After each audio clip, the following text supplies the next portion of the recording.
Astotra Saptashi Shrimad His Divine Grace A.C. Bhaktivedanta Swami Srila Prabhupada Ki Jai. ISKCON BBD Founder Acharya His Divine Grace Srila Prabhupada Ki Jai.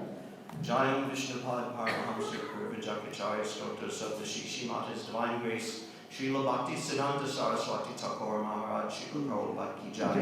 Ananta Koti Vaishnava Vrinda Ki Jai. Namacharya Srila Haridas Thakur Ki Jai. Prem Se Kaho Shri Krishna Chaitanya Prabhu Nityananda Shri Advaita Gadadhar Shri Vasudeva Gaura Bhakta Vrinda Ki Jai. Shri Shri Radha Krishna Gopa Gopinath Shama Kund Radha Kund Giri Govardhan Ki Jai. Vrindavan Dham Ki Jai. Mayapur Dham Ki Jai. Yamuna Mai Ki Jai. Ganga Mai Ki Jai. Bhakti Devi Ki Jai. Tulasi Maharani Ki Jai. Samaveda Bhakta Vrinda Ki Jai. All glories to the assembled devotees. All glories to the assembled devotees. All glories to the assembled devotees. All glories to Shri Guru and Shri Guranga.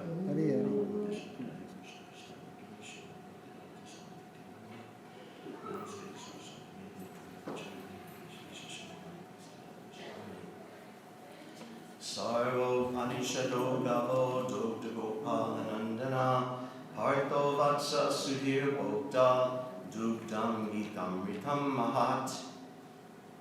This Bhagavad-Gita, the Gita Upanishad, Bhagavad-Gita as it is just like a cow.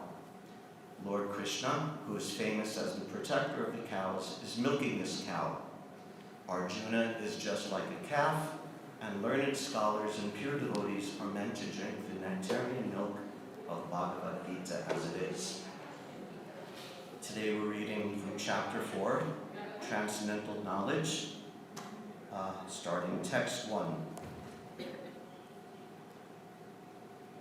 Do we do it responsibly or should I just read it? I guess there's nothing there, I'll just read it. Shri Bhagavan Uvacha Imam Vivasrute Yogam Proktavan Aham Avyayam Vivaswan Manave Praha Manorikshwakave Bravit.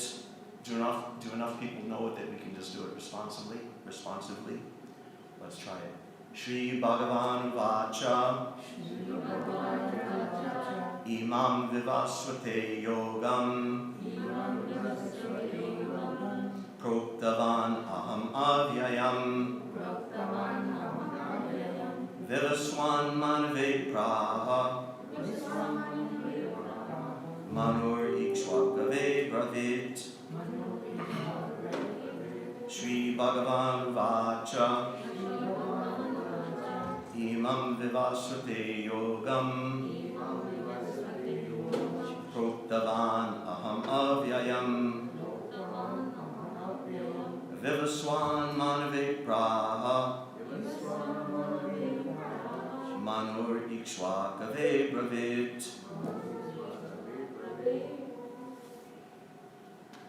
Anyone like to recite? Or borrow the book and recite?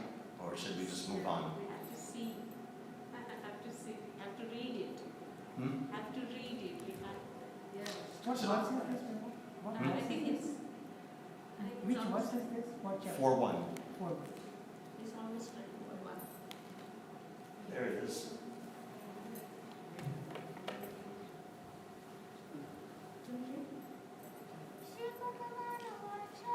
Shri Bhagavan Vacha Imam Vivasvate Yogam Proktavan Aham Avyayam Vivaswan Manave Praha Manur Ikshwakave Bravit.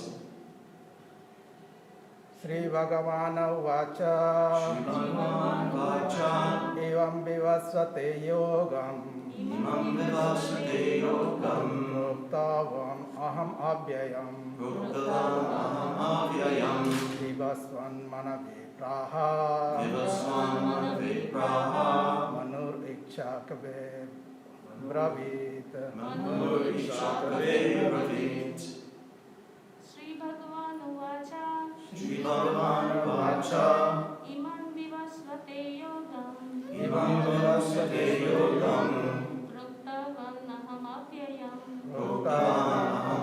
Avyayam Vivasvan Manavipraha Vivasvan Manavigraha Manur Ikshvakave Bravit Manur Ikshakave Bravit Shri Bhagavan Uvacha Shri Bhagavan Uvacha Imam Vivasvane Yogam Imam Vivasvate Yogam Proktavan Aham Avyayam Proktavan Avyayam Vivasvanam Manavigraha Vivasvana Vigraha Manur Ishvakave Brave Manur Ikshvakave Bravit.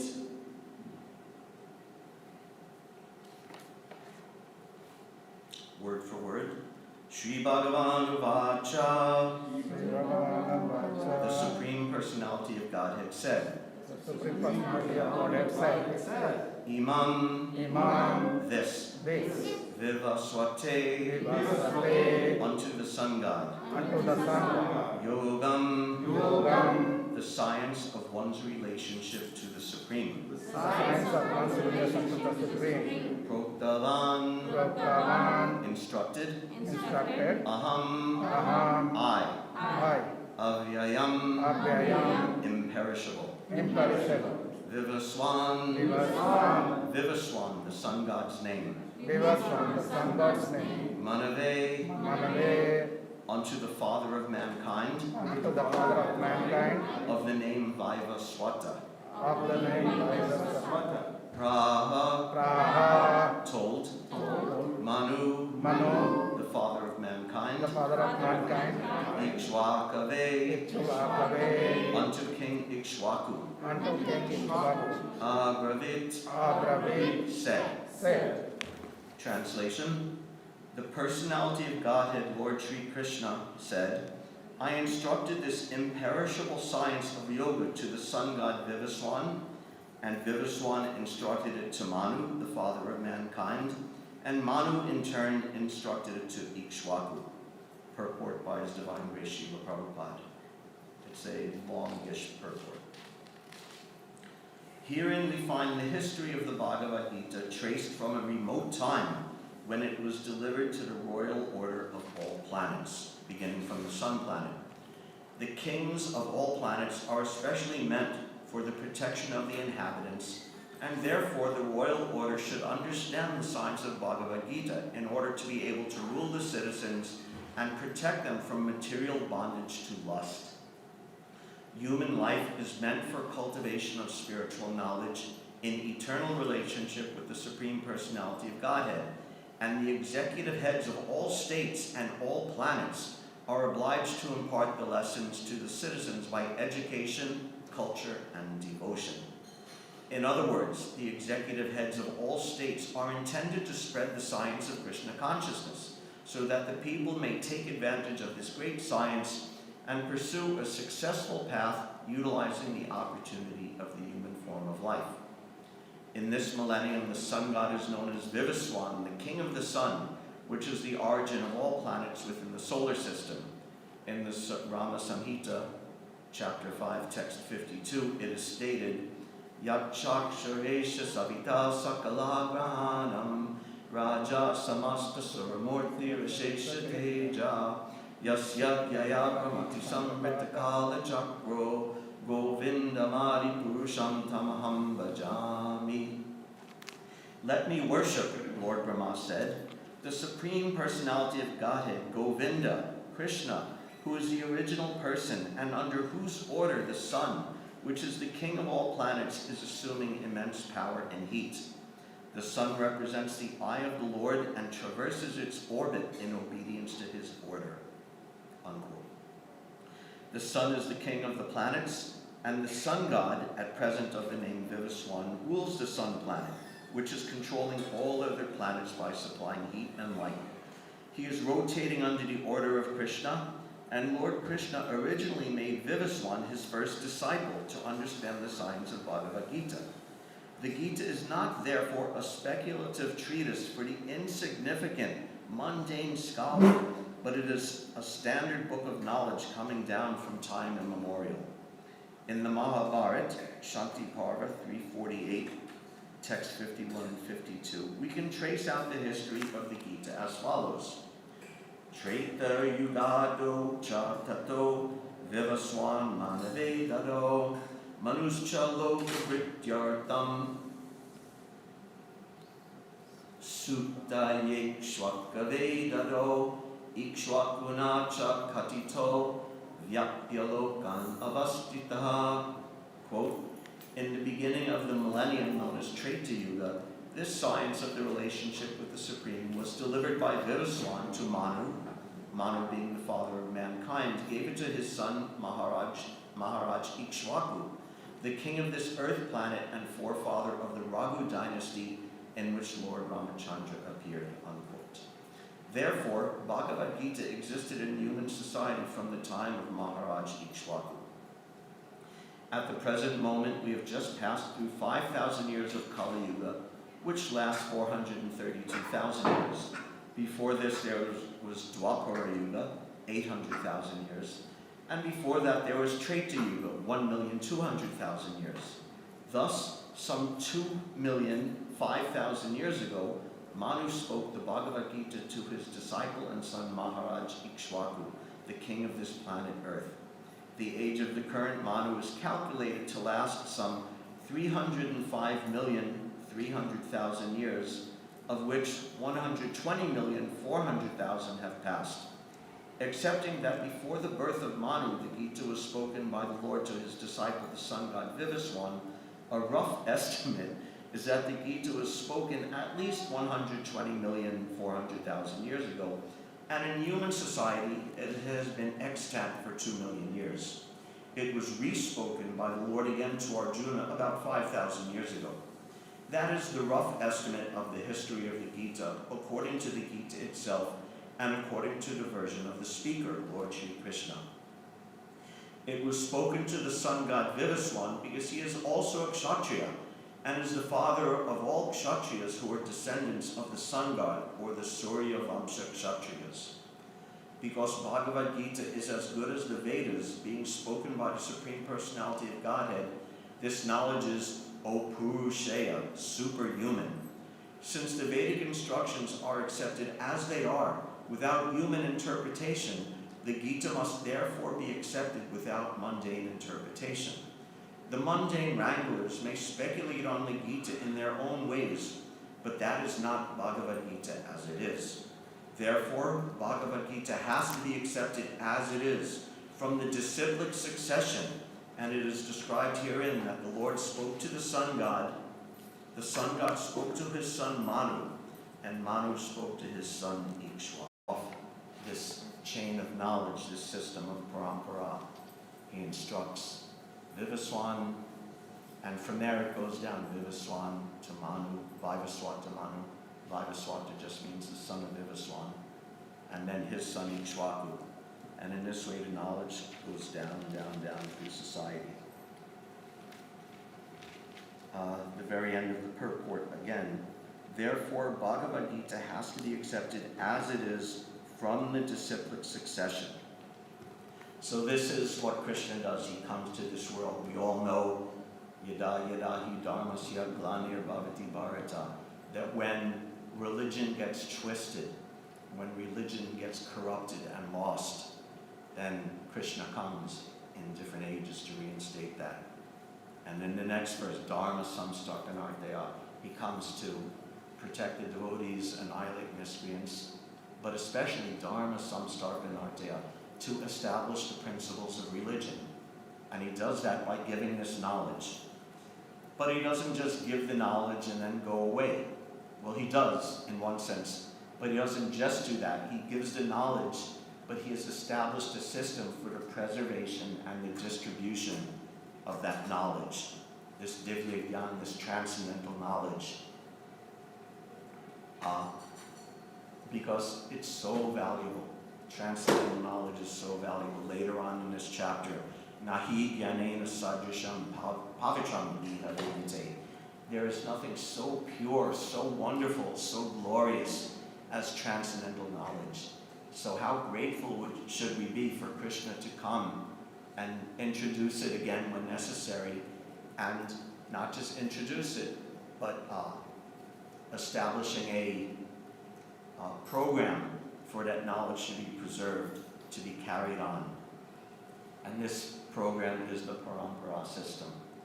A little very simple Sanskrit etymology. Parampara, we may know the word para in Sanskrit, means higher or transcendental or above or elevated. So parampara simply means above and above. So we learn from someone who learned from someone above him, who learned from someone above him, above and above, all the way back to originally Krishna himself. So this is the meaning of parampara, the understanding of parampara, what it is.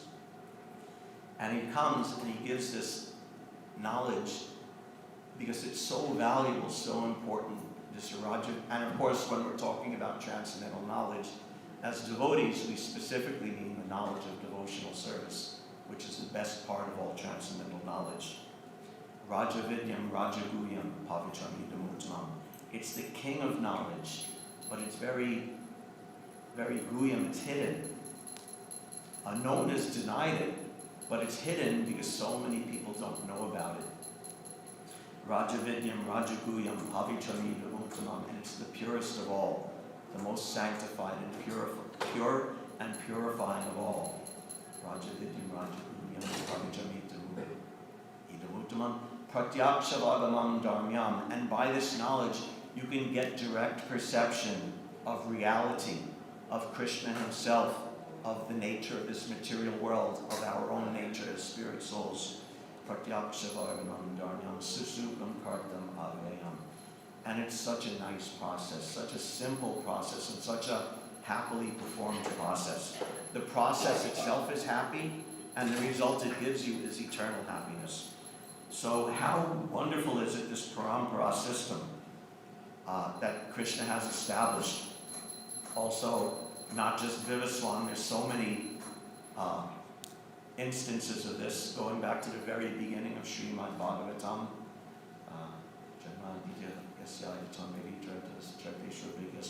Tene Brahma Hridaya Adi Kaveye. In the beginning of the creation, Tene Brahma.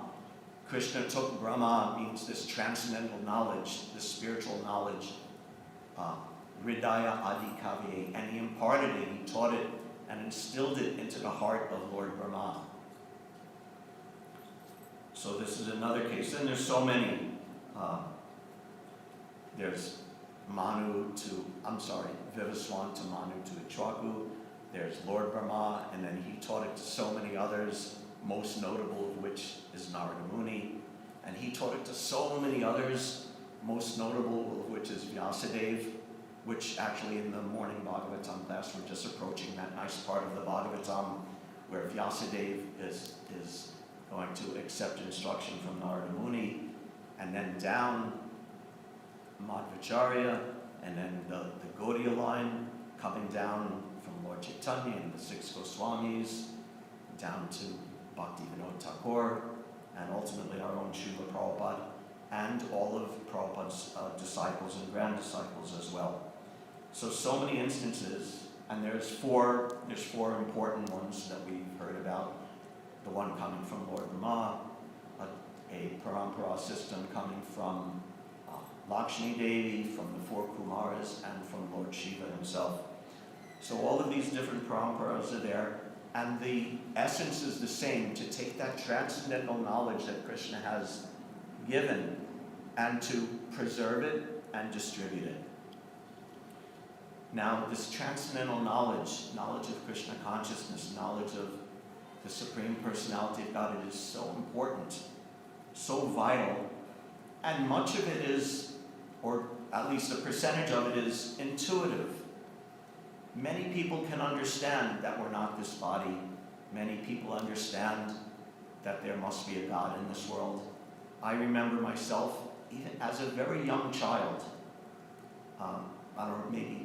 10 years old, something like that, thinking within myself, well, what if my finger got cut off? I'd still be me, I'd still exist. And what if my hand got cut off? What if my arm got cut off? What if my legs got cut off? And I was like going through this weird logical process that I would still exist, and I came to the conclusion, even as a child, that I must exist. My existence doesn't depend on this body. I must have some existence beyond this body. And many philosophers and many, even ordinary people, can understand this and can come to this intuitively or logically. There are many logical arguments for the existence of God, and we could come to this conclusion. Not everyone, but some people come to the conclusion based on logic, based on looking at the evidence of the world around them, and that everything has some cause, and then therefore I'm way oversimplifying here. Therefore, there must be some original cause of everything, and that's God. So there's much about spiritual life that is intuitive, that is logical. Even things, reincarnation. I think it was George Bernard Shaw, maybe, who said that it's not more surprising to be born twice than it is to be born once. So he had some intuitive idea that we must be born again and again. And many people can understand that, especially pious people and intelligent people. Reincarnation, karma, the presence of the soul in other living beings besides humans. It's possible to come to these conclusions. But for a full understanding, we need the actual teachings of parampara coming down from Krishna to a disciple who becomes a guru, who transmits it to his disciple, down, down, down, to a person that we can personally take shelter of and learn from. This is essential. Otherwise, there's a limit to what we can intuit. There's a limit to what we can reason about spiritual life. We can understand that there's a God by logic and reason and intuition, but we can't understand who that God is. By logic, you cannot smeram bangi traya parichitam sachi vistirna drishtim vansi nastyadara kashalayam ujjalam chandrakena govindakyam haritanunita keshi tirtopakante ma prechistas tavayadi range sake bandhu sange stiranga. We can understand that there's a God, but without the parampara system, without the knowledge coming down, specifically in our case from Srila Prabhupada, who would know this without Srila Prabhupada, that Smaram Mangi Traya, that Krishna, or that God, is standing in a threefold bending form. Who would know that? You can't intuit that. You can't logically come to that conclusion. Smaram Mangi Traya Pratichitam Sati Vistirna Drishtim, that he's holding that he has a beautiful form, shining in the moonlight, a beautiful darkish form, darkish but effulgent, that he's holding a flute and holding it to his lips that are as soft as newly grown twigs. Govindakyam, how would we know that his name is Govinda unless we learn about it from Guru, Shastra, and Sadhu coming down in Parampara? And how would we know Ma Prechishtas Tava Yadi Sake Bandhu Sange Stiranga? And how would we know that we're supposed to give up everything for the sake of serving that beautiful, wonderful Supreme Personality of Godhead? So therefore, we absolutely need this to be linked in parampara. Otherwise, as pious as we may be, as intelligent as we may be, we won't be able to come to the full conclusion of spiritual life, the full conclusion of devotional service. Even there are many people who have a desire to serve God and a faith in God, but if it's not guided by the knowledge coming down in parampara, there's every danger of corruption. Shruti smriti paranadi pancharatrik vidim vina akaintiki harer bhakti nukpata eva kalpite. That if you want to serve God, but you're not taking guidance from the parampara system, specifically through the Shastras in this case, but the whole parampara system, Guru, Sadhu, and Shastra, if you're not taking guidance, then there's every chance of that so-called performance of devotional service simply becoming a disturbance in society. Because again, we cannot understand Krishna on our own. We cannot progress on our own. Again, another nice verse from Mahabharata, which Prabhupada also quoted, Mahabharata, supporting today's verse, that Tarko Pratishta Shupaya Vibhina Nasavrishyaryasya Vini Matan Vibhina Dharmasya Tatvam Nihitam Guhayam Mahajano Yena Gatasapanta. Tarko Pratishta, argument, logic, reason is inconclusive, ultimately inconclusive. It's essential, it's important, and we want to use it, but on its own it's inconclusive. And Shrutaya Vibhina, and the Shastras are very varied, presenting all sorts of different conclusions for all sorts of different people. Nasavrishyaryasya Vinan Matan Vibhina. And different rishis will come to different conclusions. In fact, amongst learned people in general, at least the material estimation, is that no one's really considered learned unless they come up with something new, unless they come up with a new theory. You come up with a new theory and everyone will trumpet your glories. But if you just rehash what's already been said, no one will be very impressed in material society. But Dharmasya Tatvam Nihitam Guhayam, the actual secrets of devotional service to Krishna is hidden within the heart of the pure devotee. Therefore, Mahajano Yena Gatasapanta, we want to chalk out the path chalked out by the Mahajans, by the great leaders. And in this way, you can actually understand Krishna, you can actually serve Krishna and very nicely progress in devotional service. Specifically, the Mahajans, the Guru, Sadhu, and Shastra are all there, but specifically the Parampara system is based on this Guru-disciple relationship. So, Yasya Devi Parabhaktir Yata Devi Tata Guru. That if you have full faith in Krishna and full faith in your spiritual master, Yasya Devi Parabhaktir Yata Devi Tata Guru, Tasyaki Katita Hyarda Prakashante Mahatmana. Then to such a great soul, all the imparts of Vedic knowledge are revealed within your heart. So this is how the parampara continues. That the disciple is, the guru is instructing his disciple, and the disciple is very humble and sincere, and pariprashnena sevaya. He's making intelligent inquiries and he's rendering service, and thus his heart is ripe for receiving this knowledge from the spiritual master. And then when that person becomes so enriched in knowledge and devotion himself, then he's fit to become a spiritual master, and he imparts it down and down and down like that. And this is the way the parampara exists and progresses. Now when we think of the parampara, looking at it from the bottom, you could say, we look up and we see ourselves, and we see if our guru is Srila Prabhupada, or a disciple of Srila Prabhupada, and then Srila Prabhupada, and then Bhakti Siddhanta and Bhakti Vinod, and we see like a straight line going up to Krishna.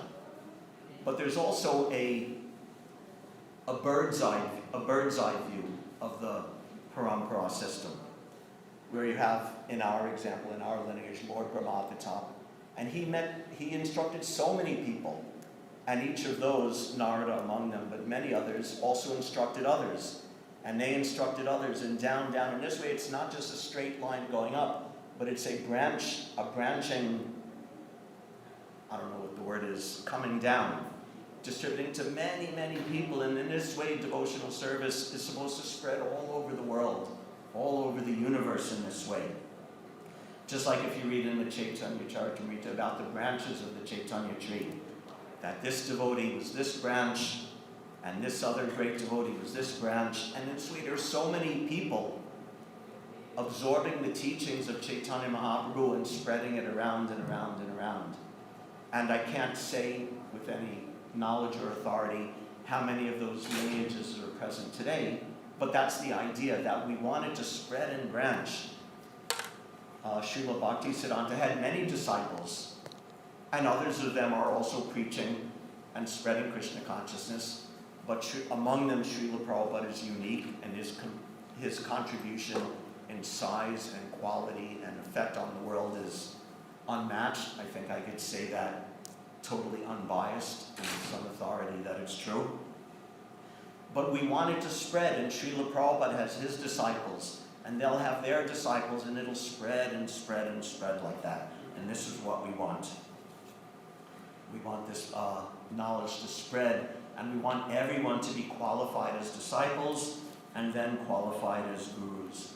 And becoming qualified as gurus, in one sense, as Prabhupada would sometimes say, it's not a hard thing, it's not a difficult thing. This is Prabhupada from a class on this verse 4.1 Bhagavad-Gita. He says, "So there is no difficulty in administering this Vedic message to the world, provided we simply carry the same message as it was delivered by Krishna unto you. That is not very difficult. Anyone can do it. You simply try to understand Bhagavad-Gita as it is and distribute it. Krishna says this, that is all." So, of course, it takes realization and expertise and purity, but the essence of it is simple. And Krishna made it simple so that the parampara could continue nicely. And even as simple as it is, sometimes it's difficult. But the principle is simple, that we accept what our spiritual master said.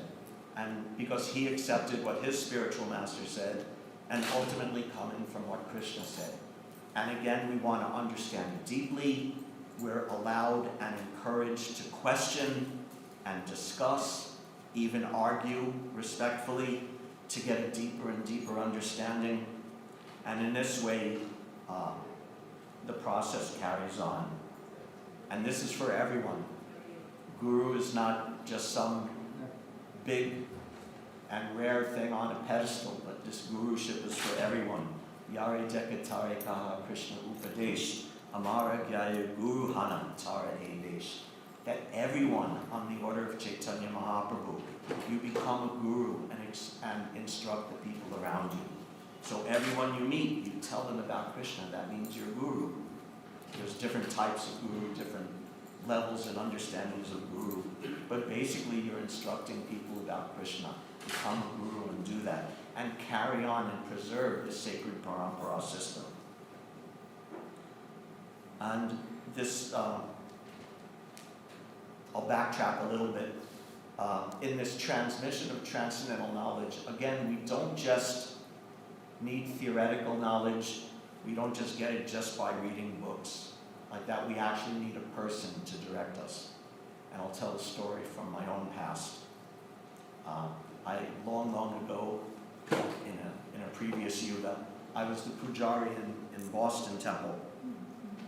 And at the time, I was trying to take it seriously to very much preserve the standards of cleanliness and the standards of punctuality that are important in deity worship. But in the course of doing that, I was sometimes being a little rough with the devotees, even being rude with the devotees, if they didn't come to my standard of how I thought things should be. Even if theoretically we were to say that my standards were correct, my dealings with the devotees weren't nice. And I was somewhat resistant to change. And then I got a letter. I actually got a letter from my spiritual master.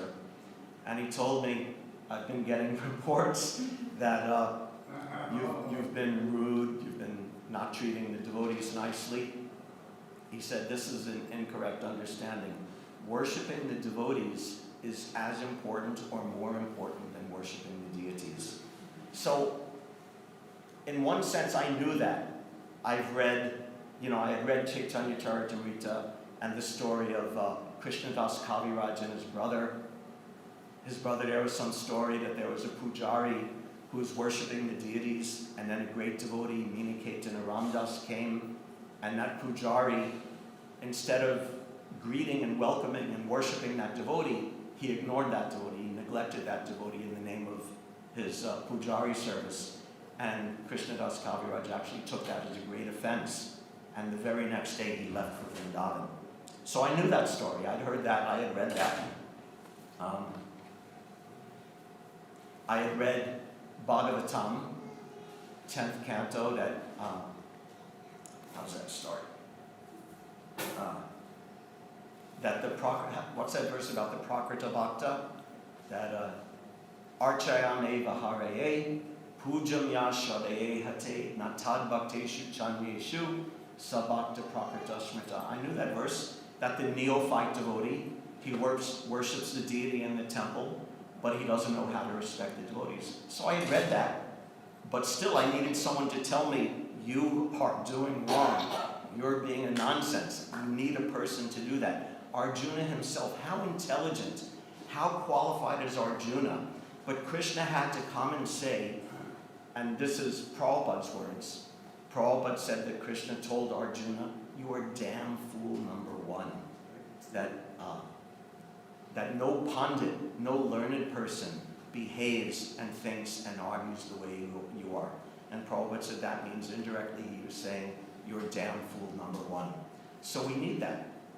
We need a person to instruct us, to correct us when we're wrong, to encourage us when we're doing well. All of these things, because spiritual life is personal. So it progresses like that. Krishna is quite capable of instructing us within the heart. And he does. Great faith.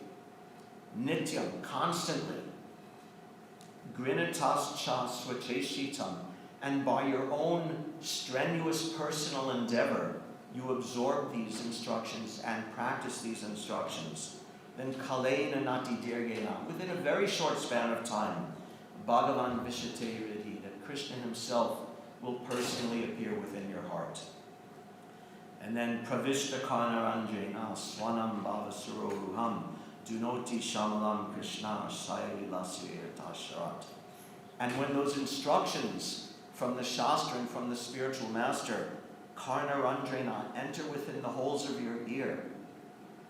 We know the material explanation of sound transmission, that the vibrations enter your ear, hits the eardrum, vibrates those three little bones, hits the cochlea, makes a nerve transmission to the brain. But in this case, swanam bhava saroham, the sound enters your ears and doesn't just go to your brain, but it goes to your heart. It goes to the lotus of your heart. Dunoti shamalam krishnam, and Krishna personally sits there on the lotus of your heart and cleanses your heart. Just like Shali Lasya Yatasharat in India in the rainy season when there's a lot of rain. Or we could say here also, now that we've had these big rains. When there's big rains, all of the rivers get all churned up, and all of the lakes get all churned up and muddy and full of, sticks and stuff. But then in the autumn season, all the waters become very calm, and all of the mud and dirt settles out, and all the waters become smooth and crystal clear. So then your heart becomes as crystal clear as these autumn lakes. So this is what happens. You hear it's a collaborative effort between Krishna and the spiritual master. They're both acting together. The Supreme Personality of Godhead, and Prabhupada said the Supreme Personality of Servitor Godhead is the spiritual master. And they're cooperating in this way to train and instruct and qualify the disciple so that the parampara can be, so that we can advance and go back to Godhead, and so that the parampara can be preserved and we can carry it on to other people and to another generation and on and on and on and on like that. And this is what we want. And this is what Prabhupada wants. He had hopes, he had a vision of a 10,000-year golden age. So that takes us, we're the link to become qualified like that, to become guru. And again, he says, not very difficult. Anyone can do it, becoming guru. You simply try to understand Bhagavad-Gita as it is, and you distribute it. Krishna says this, that's all. So it's hard, it's the hardest thing in the world, but it's also very simple, very easy. And Prabhupada said so many times that even someone who's ignorant, who doesn't know anything, and if someone says to him, this is spectacle, and if the ignorant person repeats, this is spectacle, then at least in one sense, that's perfect knowledge. So if we simply sometimes Prabhupada said, cram Bhagavad-Gita. So if we study Bhagavad-Gita and repeat Bhagavad-Gita, that's the first step. And then by purifying our heart and by applying our brain also, our logic, our reason, our native intelligence, to understanding it and living it and deeply imbibing it, then we can become guru. Everyone could become guru. Everyone should become guru. And instruct this and carry on the parampara, make the parampara alive, not a dead end, as so many, like I said, I don't know how many branches there are from the different branches of the Chaitanya tree mentioned in the CC. I have no idea how many of them are extant. And Prabhupada himself would also lament about the blockages in the preaching caused by the disunion of the Gaudiya Math after the passing of Srila Bhaktisiddhanta. So we don't want to be responsible for that. We want to be responsible for a living, breathing, active, growing parampara. Again, not thinking of it as just a line going up, but thinking of it branching out and branching out and branching out until it embraces the whole world. Hare Krishna. Thank you very much. All glories to Srila Prabhupada. Any questions or comment or discussion? Can you explain? I'm sorry, a little bit louder. Oh yeah. Explaining a little bit of Shraddha, faith. Is that the process where we come to faith, or is faith that was instilled to me by my parents? But by studying the process, then I have faith. Both. I would say both. Rupa Goswami says, Ado Shraddha, that in the beginning there's faith, but I think I've discussed this in previous Sunday feast classes here, that faith is not just, I don't need evidence, I believe. That's one aspect of faith, but faith really means, a willingness to take it seriously, a willingness